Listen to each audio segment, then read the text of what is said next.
সব সয়ে সেই সরকার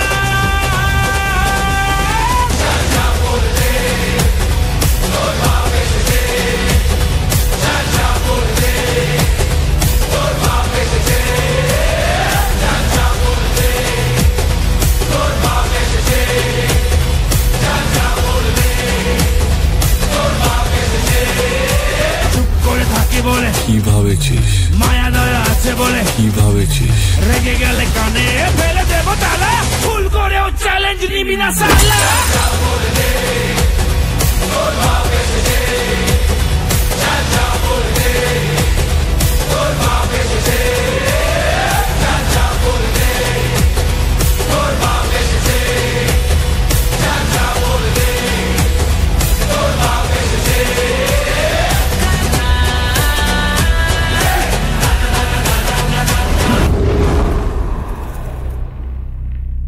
ধূমপান স্বাস্থ্যের পক্ষে ক্ষতিকর।